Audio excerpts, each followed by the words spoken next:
Hello everybody, a very warm welcome back to MEC-TEC. We're back on the little C1 today and we've done all the modifications I've got planned anyway for the outside of the car. We're now going inside the car and we're going to do a bit of a stereo upgrade. I want to get a stereo in it that's got Bluetooth so I can obviously connect my phone and all that sort of thing. And hopefully, if they turn up in time for this video, we're going to be fitting some new speakers into the dash as well. Now, the speakers in the dash are very small, they're only 10 centimeters, so they're quite tiny. So you're not going to get mega sound out of them, but we can improve on the factory ones. So let's get inside the car and I'll show you exactly what we're going to be doing.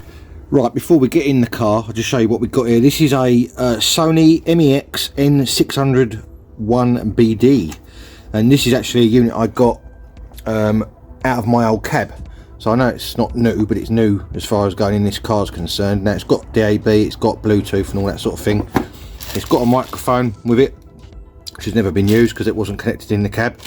And I've got a new digital aerial for it because the one that was in the cab, where the windscreen had been taken in and out so many times, where it had various windscreens, it was damaged. So I've got a new DAB aerial there for that as well.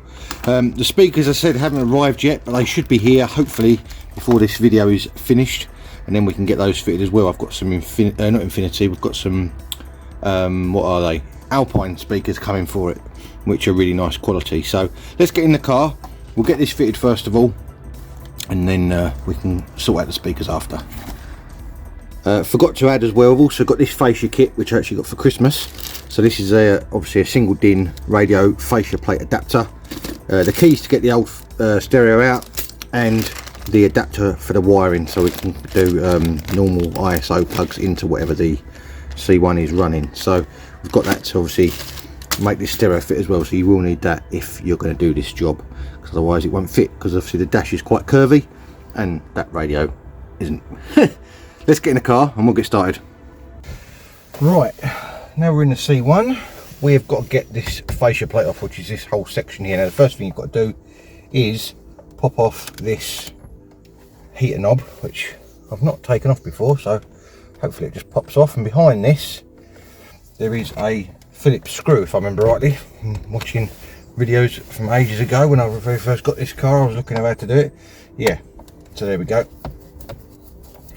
Got one Phillips screw in the middle there, and then should be able to get this plastic trim tool behind it and pop it out. Not really any sort of easy opening and such. I know it's not supposed to have an easy opening, but you know what I mean, don't you? Get one side popped off, then the whole thing should just pop off all the way around.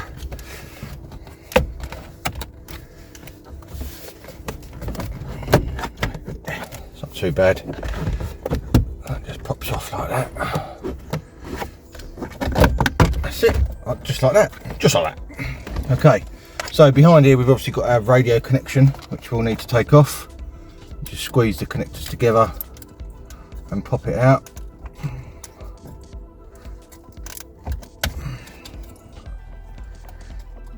Easier said than done. The aerial one will come off easy. There we go, that's the aerial one off. Hopefully you can see that in the camera there. You've got two plugs on this side. These cars are so simple to work on, really, for what they are. It's brilliant, really. But the radio plugs, it appears, are quite tough. Because I can't get these out. Probably never been out.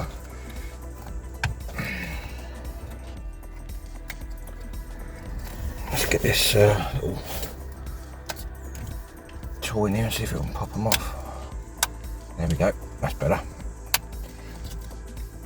Pushing the plastic tabs where I was pushing it wasn't quite getting it enough to pop them off. Now, although this car has not got aircon, there's still a plug there for it, which is unusual. So it means that you probably could, if you really wanted to, fit aircon. So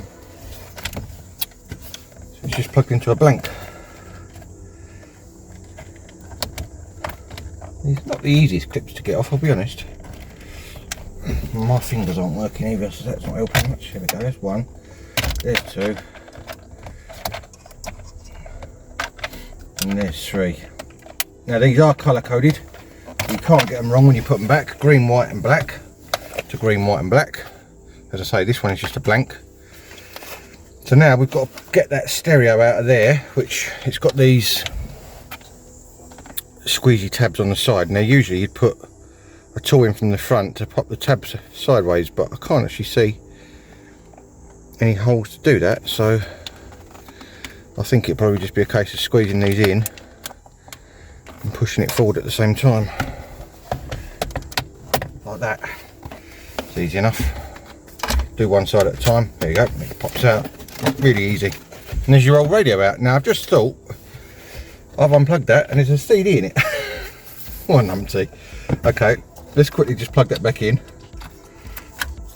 I need the power, which is that one, I think. There's my key.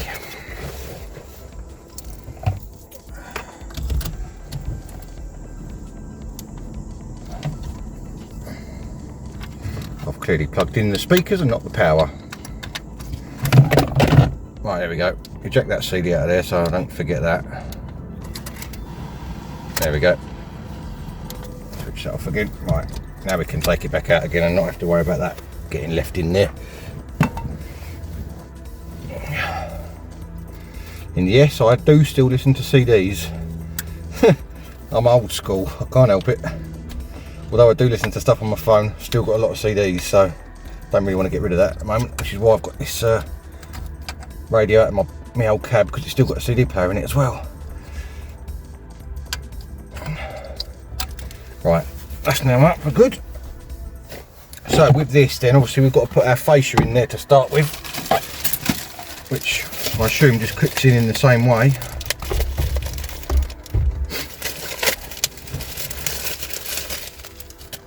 Don't really know because I've not done it, but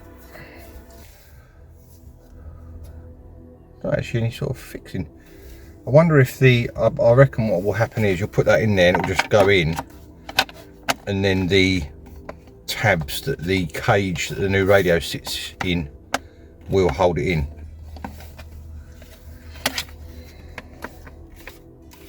Must be. So with this, obviously this radio, got this cage that comes with it, which is what holds it in.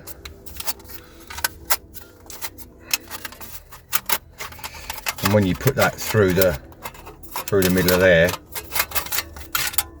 you've got these tabs on the outside which you bend out.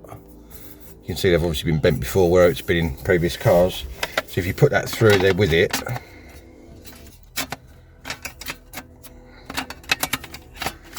can only assume that it goes through and then you lock the whole lot in together.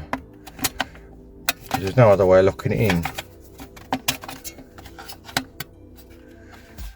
That's a bit fiddly. Obviously we're trying to go through two, there we go, trying to go through two fascias at once, so it's a little bit fiddly, but it does go through. Now one of these tabs is already still bent on this, which is not helping my plight. In fact, I've actually scratched the fascia a little bit doing that. That's a pain. Didn't know that was still bent like that, otherwise I would have took it off first, or bent it up first I should say. Never mind. Right, so that's all the way in now, so then you can go this side and obviously bend these tabs out to hold it in. I'm going to go and get a little flat-headed screwdriver to do that because can't get this in there, this is too thick. So I'll come back to you once I've just bent those tabs out around there, and then we can carry on.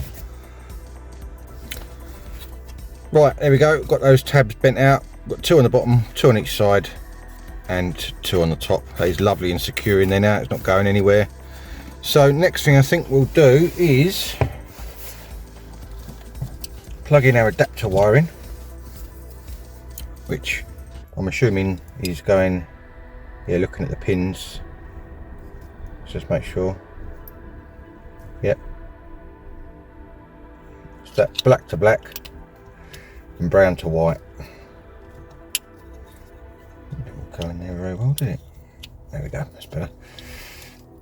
And then that one in there, like that. So that then connects to the back of our radio with the normal ISO connectors. Now I need to run the wiring for the DAB radio, DAB aerial I should say. and also for the microphone for the Bluetooth. So that's going to be probably the next bit, because I don't really want to put the radio back in without obviously running that first, because it needs to plug in the back and I don't want to lose the wire in behind. So I'm going to put the, I don't know if you can see in the pictures, but I'm going to put the microphone at the top of this pillar up here, clip it over the top of that, and I'm going to put the aerial antenna in the corner of the windscreen up here, so it's out of the way of the driver's view. It's got like a sticky bit that goes on and then you stick it to the windscreen.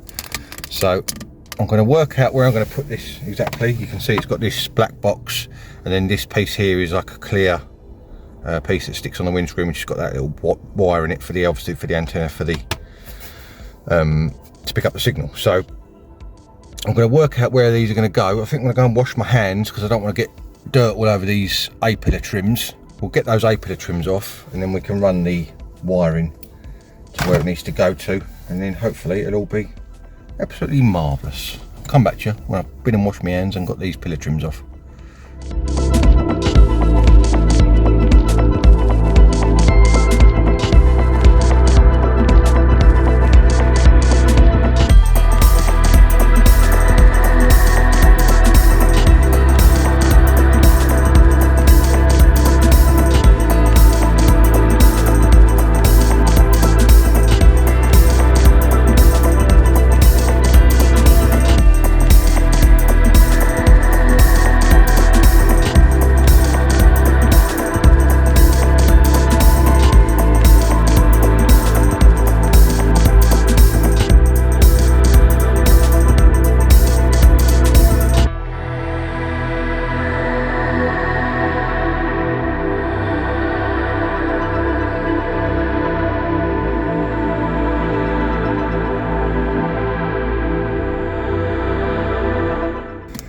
Right, that is the driver's side done with the little microphone in there. You can angle it towards you. That is nice and neat and tidy, out of the way, looking really rather good. So that's all. I've cleaned this pillar as well, so that's all nice and clean again now. Clip back in, and the rubber's in there, so it's out of the way.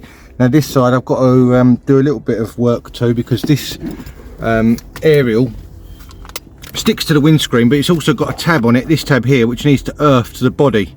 So what I've got to do, I was going to mount it up high, but I think I'm actually going to mount it down low now. Shouldn't make any difference. And what I'm going to do is just grind a little bit off of in here on the paint with a belt sander, so that I can stick it on the windscreen like that. The little tab can then go on the inner bit of the bodywork, and that will be covered up by the trim.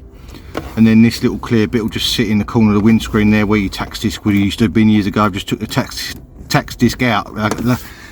See how long it's been in the windscreen for. It's all faded. 2015 was the last tax disc this car had before they phased them out. So that will just sit down in that corner where the tax disc would have been, so that will be out of the driver's view as such. So that should be absolutely fine. And obviously this bit has got a plastic bit on it at the moment, so it's not as clear as what it will be when I pull the backing off, if that makes sense. So it will be clearer than that, so you won't, hopefully, sort of like, it won't be visible as such, you know, not much anyway. I've taped all these cables together, as you would have seen in the time lapse, so that they're nice and neat. This side I actually put some little cable ties down the inside and run that wire to the original wire that runs down that pillar that's there already, so that's nice and neat. We've got all our wires coming out the middle here now.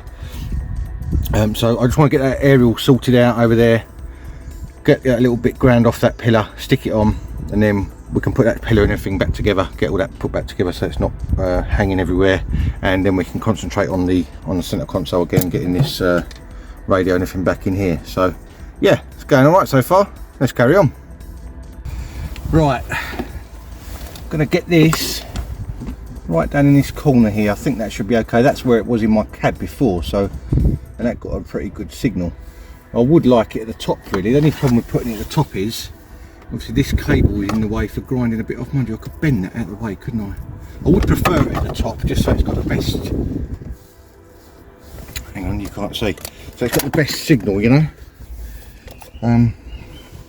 So up, you'd have to go up there like that, but it won't be able to go right at the top because this bit's obviously got to stick there. I may put it at the top. Yeah, I think I'm going to put it up there at the top. So I'm going to try and eke that cable out of the way there. We'll grind a little patch Obviously it won't go rusty because it's on the inside of the car, hopefully.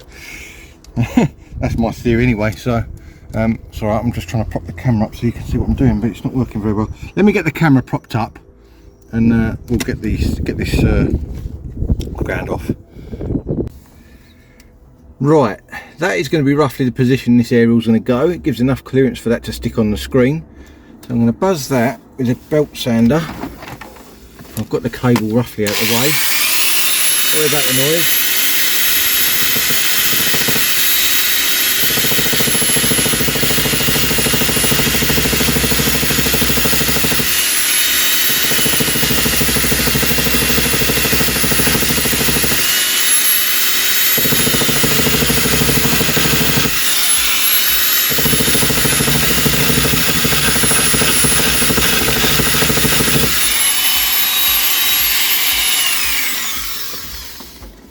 That should be enough.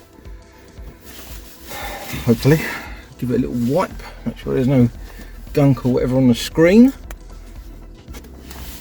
And then we can peel this off. I think I need to get it in the right position on the screen first of all, I think, before I stick that on there really, but I haven't said that. I need that to be on the metal patch, so let's stick that on first.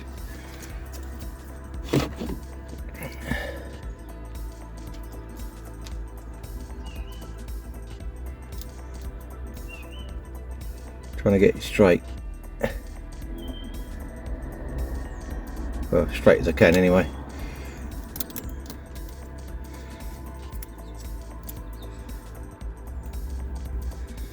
Looks alright.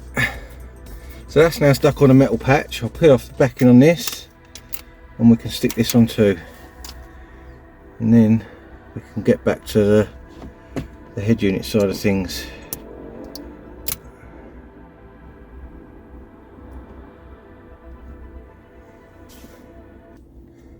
There we go, that's stuck in there. There's a little bit of slack on that little tab. There we go, and that is stuck on there like that. That should do the job nicely, hopefully. And in theory, what I'm going to do then is I'm going to pop that cable back in there because it's got to go back in there, and then I'm going to cable tie this wire to that original one down there, so it'll be nice and neat. It'll all run along the same wire, and then we can get our pillar trim back on, and that should be absolutely marvellous. I've got these little tiny cable ties that are perfect for this sort of thing, or thing I should say, not thing with an F, otherwise I'll have my youngest pulling me up on it saying, you can't say that, you're saying it wrong. And I can't disagree with her because I want her to say it right. Right, there we go.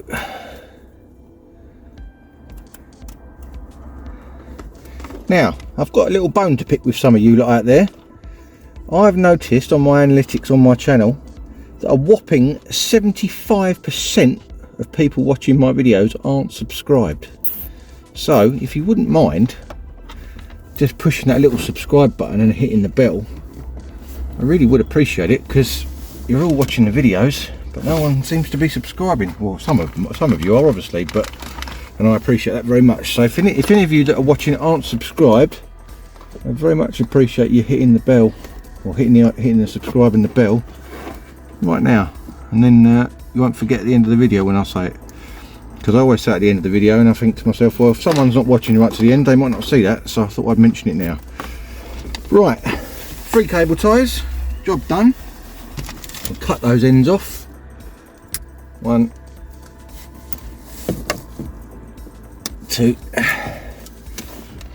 and 3. That's all nice and neat. I'm going to give this pillar trim a quick clean, get that clip back in, and then we'll crack on with the head unit. There we go. How neat does that look? That is absolutely lovely. It's right in the corner out the way. You don't really notice it, it's only a small little line of antenna there. So that's that sorted out. I've got all the pillar trim back on, the rubber back on. So we're back on to the main event now. So let's get back down here and we'll get this stereo unit put into the fascia, and then we can get it plugged in and see if it works. Right, as you can see, I've done a little bit of tidying up. I've coiled up this wire and I've cable tied it behind there, and I've also coiled up this wire and cable tied it underneath here. You can't even see it. I absolutely detest messy wiring, so that is why I've done that. I've also got the head unit slid into the fascia, as you can see there. It needs the frame putting around it. I've got to find that actually. But we need to plug in our connectors now and see what happens. I'm assuming that one's speaker and this one's power.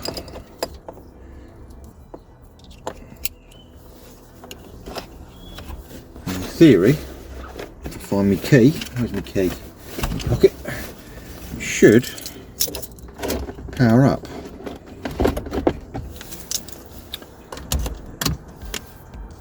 What we got? Yep, it's come on. Hopefully you can see that there, the display. The sun is shining on it a little bit, but it is coming on. So if we click source, tuner, I have no idea what in it is. I guess that's a radio station, or it's either that or it's tuning in, one of the two. Let's let it says BBC One no service. That is because I haven't plugged in the aerial, you numpty mic. Right, let's try plugging in the aerial, see if that makes a difference.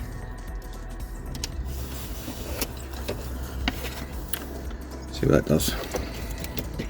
If that doesn't work, there's another wire that I may have to connect on, which is that little wire that goes with the aerial wire, because it did say,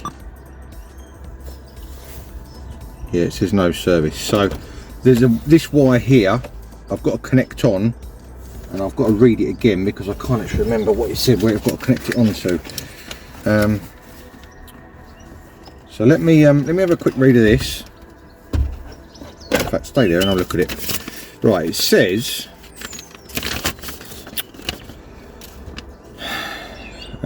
secure the wire and connect the antenna to receiver. The unit has, if possible, select an option on the receiver.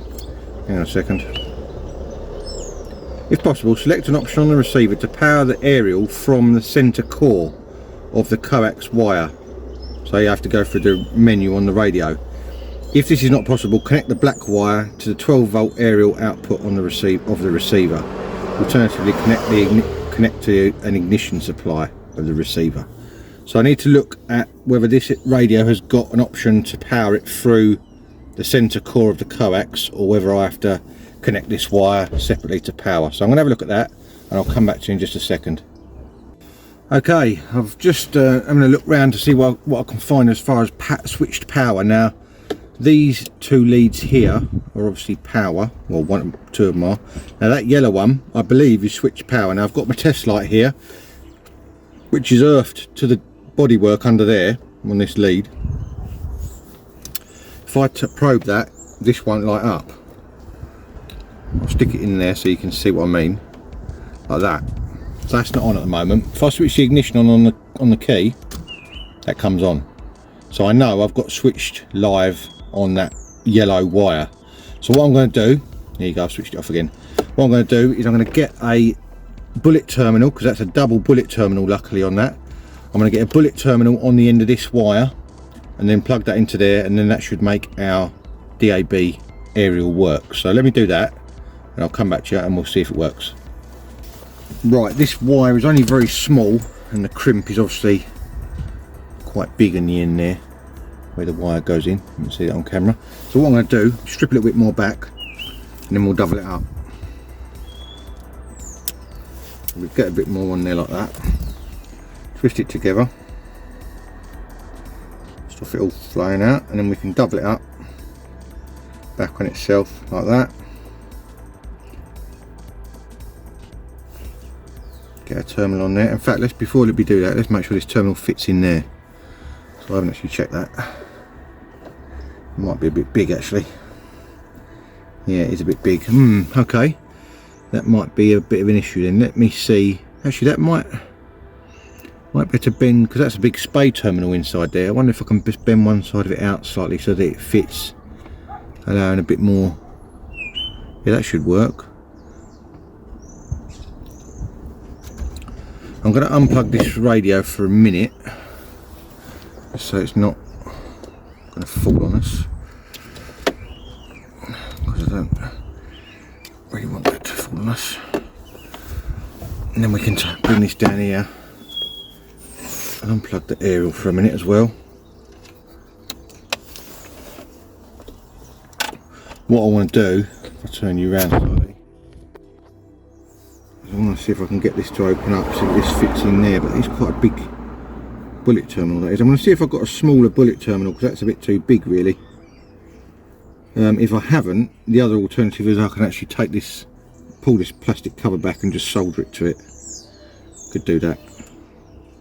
Let me see what I've got and I'll see if I can find something that will fit in there. Right, what I've done, I've squeezed this bullet connector together slightly so it's slightly smaller, and I've opened up the connector on here very slightly so it's slightly bigger. And now, you just put a piece of cloth there so it doesn't get scratched up. Now, this does actually fit inside. I'll tell you what would be easier, take the loom out the back of the radio, wouldn't it? Why didn't I do it before? Right, so this will fit inside there now, no problem at all. And it's a nice tight fit. That's not going to go anywhere. Let's plug these in. Black to black. Hang on, which one's which? That one and that one. And this one and this one. Right. So we've now got our remote wire from the aerial, the DAB aerial, plugged into the 12-volt switched. So, in theory now, we plug in our aerial.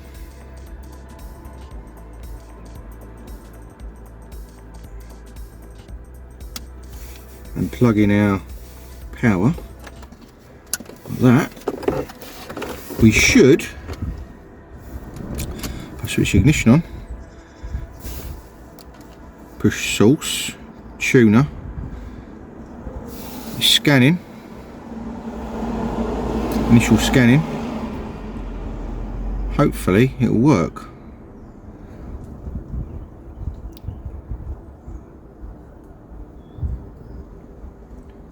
It's doing something. See, it's going through its initial whatever it's doing.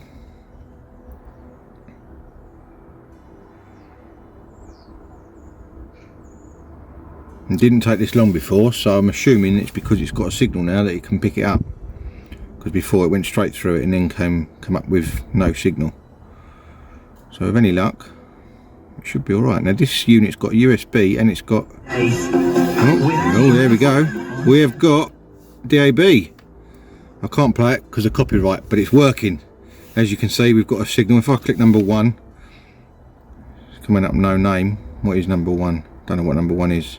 Just says no name. Obviously there's no stations programmed into it. If I put in, if I just go search, see what comes up.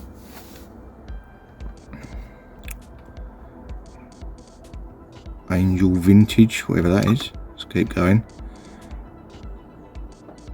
See if we get an actual station we know what it is, like Heart or History or something. There you go, BBC Radio. There you go. I'm not going to get any copyright, but it's working, so that's absolutely superb. So now I just need to test the microphone on the stereo, but obviously if I plug that in before I put this back, which goes, it's this wire here, and it plugs in to there where it says microphone, like that. We've got to plug in our normal regular non-digital aerial. Take our test light out of the way because that's going to get in the way otherwise. So we've got a little adapter which clicks in there to make that so that it fits onto this radio. That clicks in there. So we will check that as well to make sure that's working alright, but it should be working alright. And in theory, this all should just go back in and be absolutely marvellous. Now one thing I've got to do first is click in these bottom 3 switches. Now I'm actually going to leave the hazard one out for the minute because that's not working, and I want to have a look at the switch and see if I can either repair it, or if not then I'll leave it out and get a new one. So I'll just poke that one through the hole for the minute, and hopefully all this wiring that I've put in extra will fit around this radio. and it will all be absolutely marvellous. It's amazing this is only held in with like 4 clips and a screw really, but right.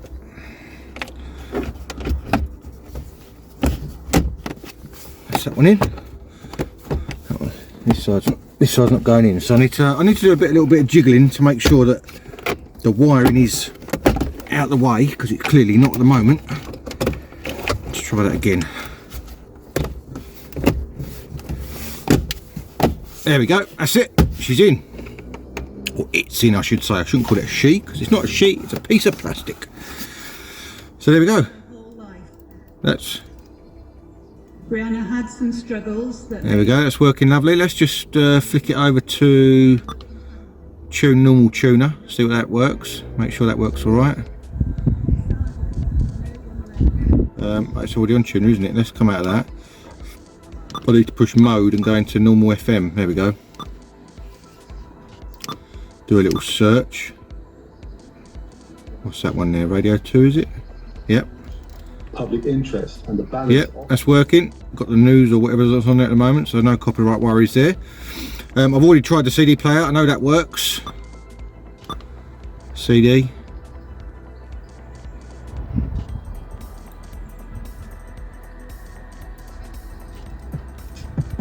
Yep, that's working. So I'm not going to play any music because obviously, so that is with the old speakers as well. So, and it sounds actually slightly better even with just a head unit. So next thing now is I'm going to find the frame that goes around this, put that in. We can put our screw back in the dash behind the heater knob, and the heater knob can go back on. And then we are on to doing the old speakers if they turn up. So let's hope they turn up before I have to put this video out. Lovely jubbly. Right, it is the next day and the speakers have arrived. We've got some Alpine SXE 1025S's. They are 180 watt peak power, 25 watt RMS, 4cm, no that's not right, 10cm, 4-inch speakers. They're pretty good quality Alpine stuff, I've always found, which is why I went with these. I've also got these 2 little plug converters which convert the original plugs on the car to the 2 display terminals that we need for the new speakers. So let me get you set up on the dash and we'll get the old speakers out and show you what we've got to do to get the new ones fitted. Okay, on the top of the dash, this is where your speakers are housed behind this grille. There's a little cutout in this very corner here. You can get a pick or something very small inside there and just pop it up. It is as easy as that to pop it out. That is your grill off, and they are held in with 2 10mm, which is obviously here.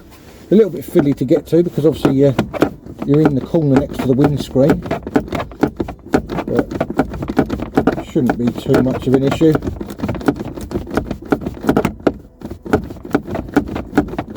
Once you get so far, in theory, they should just wind up with your fingers.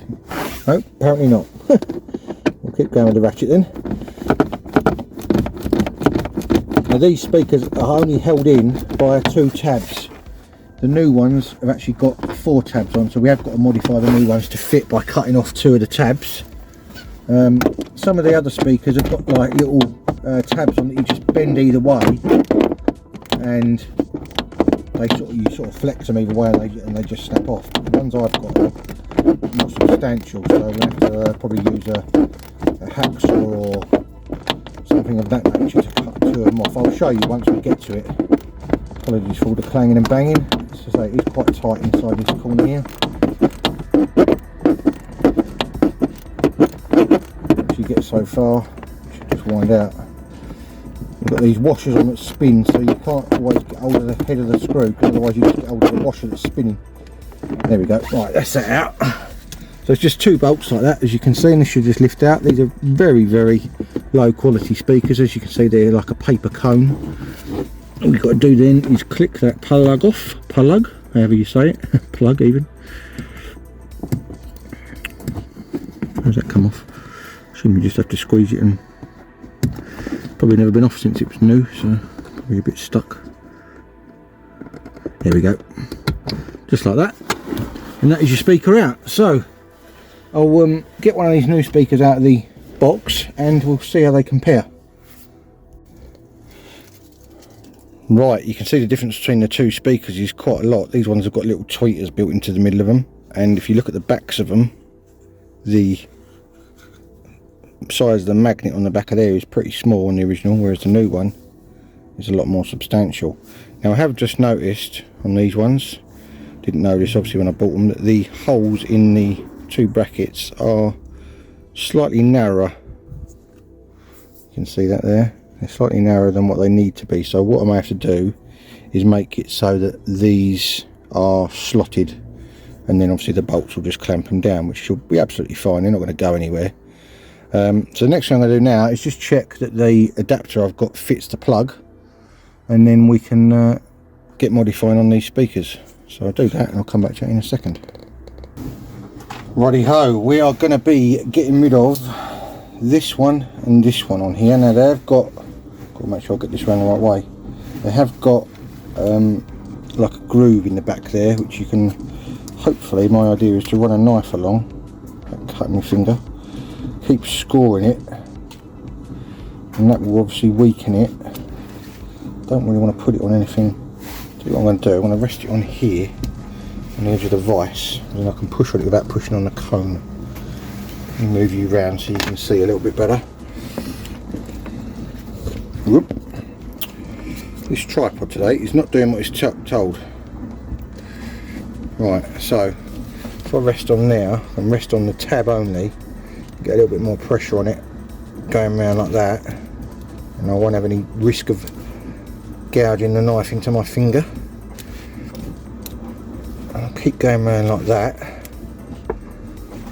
It's pretty substantial bit of plastic this, which is obviously it's got to be because it's supposed to withstand the vibration.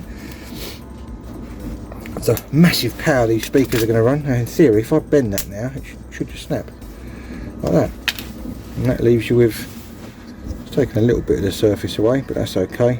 Probably could have done that a bit better really, but you won't see that once it's in the hole. So I'm going to do the same with this one. Just keep scoring it round, and then that should be good to go back in with any luck.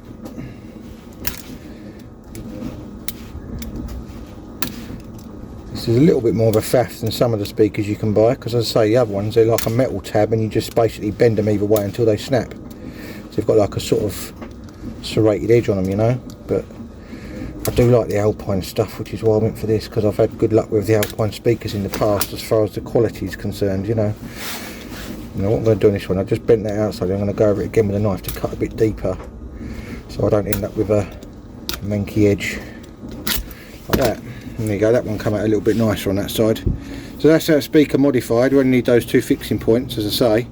We'll get this one bolted in, and then we can do the other side. Right, you can see I've got the speaker in there now, and I've actually slotted the hole on one end only up here, and the wiring is literally just plug and play. So there's our original plug with the adapter plugged into it, and then that just plugs into the two spade terminals there. So that is nice and easy to do. So I'm going to tuck the wiring right down so it doesn't vibrate against the cone of the speaker and sound rubbish. We'll get that dropped in, and then what I think we'll do, we'll get it bolted up, and I'll do a comparison, and I'll go side to side on the fader on the stereo, and we'll see what the difference sounds like between the original and this one. So I'll get that bolted back in and I'll come back to you. Righty ho, again it is the next day because I ran out of light yesterday and I got a bit frustrated with things, mainly because these new speakers I've got, the Alpines, don't actually fit under these grills very well. So what I've had to do, I've not done it on this one yet, but what I've had to do on that one is actually just use a flapper disc and just take a little bit off this ring on the back, just so it allows the grill to sit in flat and clip down. It's nothing major, it's just obviously where those new speakers are a little bit thicker than the originals, because the originals have just got a flat metal plate around them, whereas the new ones have got quite a thick sort of base around here. So that's why I obviously had to take a little smidge off that ring, because otherwise it hits on the speaker and doesn't allow the grill to clip in. So I've done that side. Now I was going to do a comparison on the sound, but I can't play anything that's non-copyright apart from through my phone, and I can't do that because I'm filming on the phone. So I've tested it either side. The quality is better. The things I noticed were the new ones have got a lot more clarity to them but not necessarily any more bass, which obviously I didn't expect there to be more bass, but I didn't expect also to be slightly less bass, if I'm honest. So whether that's just because they've got more clarity and the speakers are more rounded on the sound side rather than just being more bassy, I don't know. But I think perhaps an under-seat sub might be finding its way into the C1 in the not too distant future, because I do like a nice sound system, and this is lacking slightly. So what I'm going to do now is modify this other speaker. Got to do the two opposite tabs on this one so it's run the right way. So I've got to do the one under my finger up here and the opposite one here. Cut those off, the same as what we did on the last one. Get it plugged in with a new adapter, get it bolted in, modify that grille. I'll show you doing that just so I can obviously show you what I've done. Now I've done one of them, I know exactly what I'm doing, and we should be absolutely marvellous. Now the other thing I have got to do before we button this all up is actually take this back out again, because unfortunately the way the wiring is on the car compared to the stereo, the switched live and the permanent live are ran the wrong way, which means every time you switch the car off you lose all your presets and your phone connection and everything else, which is no good. So we've got to pop that back out again and swap the wiring over from one to the other. So we'll get this speaker done, then we'll go back into here again and obviously get that sorted out. Right, second speaker is in and working. Got a bit of leaves and things under the edge of this grill here, I've just noticed. Anyway, I'll just show you what this grill does before we modify it. You can see the back clicks in okay, the front doesn't click down. So we've got about, I don't know, 7-8 mil, I guess, something like that, where it doesn't sit down flat to clip in. So I'm going to take that back out, we'll go into the garage and I'll show you what I did on the other one to make it work. Right, there's no fine art to this as such. Basically we're just going to use a flapper disc in a grinder and take a little bit off this ring just so that it sits a bit flatter in the hole. So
try and keep it fairly smooth when you do it. Obviously, now what I did after that, because obviously it does melt the plastic a little bit when you, if you can see that, it does melt it a little bit when you of course use a grinder on it. So I just want to make it with a blade after, scrape off all the little melted bits.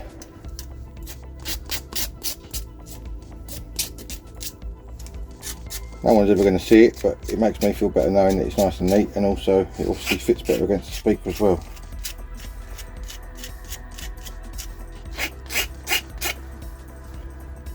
And obviously you don't want all this gunk vibrating around in your speaker, because it won't sound very nice if it all starts rattling about either. So yeah, basically that's all I've done. Scrape that off there like that. I'll give it a little blow out of an airline after, just so that it's got no bits left in it. And hopefully it should fit like the other side then and be absolutely marvellous. Look.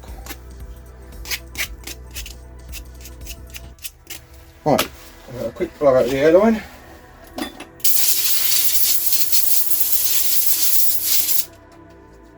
All nice and clean. Let's go back in the car and we'll get it fitted. Right, let's see if this fits. Hopefully it will. That goes in first, that hooks in. There we go, that's it, lovely. Just needs a little bit of fettling and that's absolutely fine now. So that is our speakers done. Now I'm going to pop this fascia back out again I won't bore you with doing that again because obviously you've already seen that, and I'll show you what I've got to swap over on the back of the radio.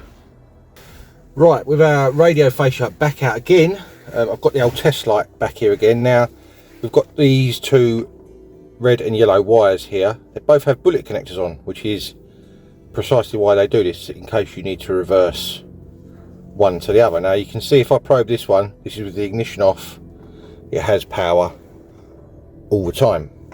If I probe the yellow one, as you would have seen before, going that way, you see, oh, that has got power all the time as well. That's weird. Okay, have I got the ignition on? Yes, I've got the ignition on, that's why. Okay, so the ignition is now off. I've got power on that one all the time. If I probe this one, it should have no power. No.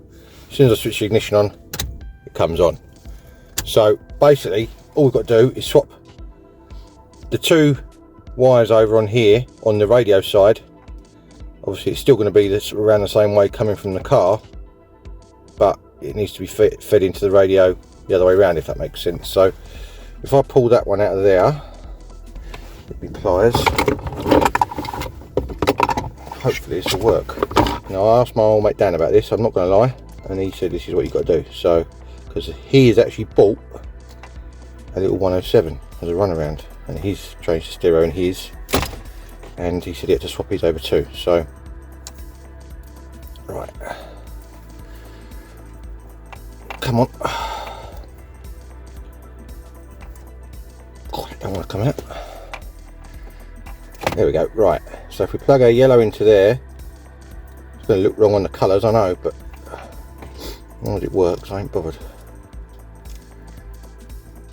Because before, every time I switched the ignition off before, I lost all the presets and everything else. I had to rescan the initial DAB thing it did when we first put the radio in as well. So right, I've swapped those over as you would have just seen, and I'm going to plug the radio back in now, see whether it works. I guess what I'll need to do is plug that in like that, make sure everything's plugged in again. So I've unplugged all the aerial and the microphone and everything else, and then what I'll do, I'll go through and I'll preset all the radio stations or whatever, and then I'll switch the car off and see whether when I switch it back on again, whether it all stays there. So I'll do this and I'll come back to you in a second. Right, I've got it powered back on, as you can see. What easiest thing to me to do is actually set the clock, and then I'll know whether it's staying clock adjust, whether it's staying in time or not. Now I don't know what the time is. That's a bit of an issue. Let's say it's midday. I don't know if it is or not, but let's just try it. If I set it to midday, 3 minutes past midday, that'll do. Right, if I switch the ignition off now, that should go off, and if I switch it back on again, it should still say 12:03, which it does. Yes, so that is working now, so that is brilliant. So I'm going to go through, get all the presets put in, check that that stays in there, and then I'll get the fascia and everything click back in again. It should be good to go. Lovely jubbly. Right then, that is going to be it for this episode on MEC-TEC. The C1 is all put back together, stereo is all working, presets are all staying where they should be and not deleting every time I switch the ignition off, which is always a bonus. So that is job done on that side of things. A nice little upgrade there. I can use my phone, talk to people, whatever else, hands free and all that sort of thing. So that is absolutely mega. Now, you will have noticed a certain Chav Banana, aka the Puma, is in the garage again. Now this is going to be the next job. As I've said in previous videos, this needs to be back on the road before we move house. So I've got the trailer out the garage, that's gone, it's in the garden. Give me a lot more room to work, obviously a lot more width. I'm going to get this up in the air, and we're going to start putting the new seal and arch on this side to make it MOT-able again. That is the plan. So that's hopefully going to be started this week, and it will be in the next video with any luck. So watch this space for some Puma content. Now if you do like videos like the C1, like the Puma, like the three-wheel van, all the others that you would have seen on the back catalogue on the channel, make sure you do 4 things for me. As I said earlier in this video, 75% of you aren't subscribed, so if you could like, subscribe, share and hit that notification bell, it would be very, very much appreciated. Thank you to all you guys that have already done that and hit the buttons. That is absolutely mega. The subscriber count is going up slowly but surely. I'm over 2,500 now, so that is really, really good. Remember, I've got Instagram, MEC_TEC1985, and I have got Facebook, MEC-TEC, for little sneak peeks during the week of what I'm up to. And all that's left for me to say is thank you very much for watching, and if you want to join me soon for more automotive adventures, I'll see you again next time. Cheers, guys.